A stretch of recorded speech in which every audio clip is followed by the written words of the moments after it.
Wakati michuano ya AFCON 2025 inaanza kutimua vumbi nchini Morocco, hii leo na kupeleka kwenye miji 6 maarufu nchini humo ambayo inafaa kutembelea kwenye michuano ya AFCON 2025.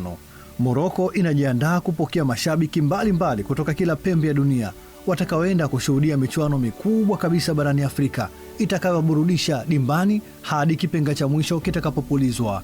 Lakini burudani hiyo itaendelea nje ya uwanja kutokana na nchi hiyo kusheheni burudani za aina mbalimbali. Sio ubora tu wa viwanja ambao umeandaliwa na nchi hii ya kifalme ya Morocco ambayo michuano hii ya AFCON 2025 itachezwa, lakini imesheheni pia utamaduni mbalimbali za kale zenye simulizi za kusisimua, miji inayokuwa kwa kasi na mandhari ya kuvutia. Michezo 52 ya AFCON 2025 itachezwa katika miji 6 inayokuwa kwa kasi, huku mashabiki wakishuhudia michezo hiyo ambayo itawaachia historia isiyosahaulika katika maisha yao ya kushuhudia soka.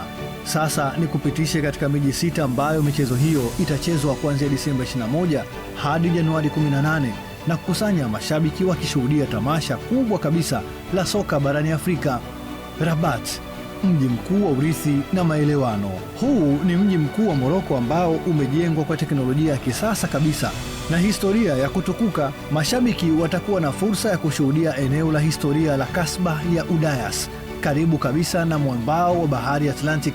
Hapo shabiki atakuwa na uwezo wa kushuhudia Hassan Tower na Mausoleum ya Mohamed wa tano, alama za usanifu za urithi wa kifalme wa Morocco. Mji huu utakuwa na viwanja vya Prince Moulay Abdullah, El Barid na Annex Olympic. Casablanca, moyo wa mji wa kisasa wa Morocco. Mji huu ndio kitovu cha uchumi wa Morocco. Maajabu ya mji huu ni uwepo wa msikiti mkubwa wa Hassan wa pili ambao unaonekana vyema kutoka usawa wa bahari. Lakini pia kuna tamaduni mbalimbali ambazo zitamfanya shabiki afurahie kushuhudia michezo mbalimbali katika mji huo. Mji huu una uwanja maarufu wa Mohamed wa tano. Marrakesh, jiji jekundu la maajabu. Huu ni mji uliojaa simulizi mbalimbali, una wasimuliaji wa hadithi, wanamuziki na wasanii wa mitaani. Ni jukwaa la dunia la utamaduni na rangi. Marrakesh, mraba wa Jemaa El Fana, uwanja wake unaitwa Marrakesh. Fez, huu ni mji wa kiroho na kitamaduni wa nchi ya Morocco. Huu ni mojawapo ya mji mikubwa duniani isiyokuwa na magari. Una njia nyembamba zinazoelekea katika madrasa na misikiti na gereji za mafundi wa karne nyingi. Uwanja wake ni Fez. Tangier, tamaduni za bara zinakutana hapa. Huu ni mji ambao bahari ya Atlantiki inakutana na bahari ya Mediterranean na ni lango la kuunganisha Afrika na Ulaya. Mji huu umepambwa kwa chokaa katika makumbusho ya Kasbah yanaonyesha historia ya kitamaduni, wakati mapango ya Hercules na Cape Spatel yenye mandhari nzuri ya kutoa maajabu ya asili. Uwanja wake unaitwa De Tangier. Agadir, jua na roho ya kusini.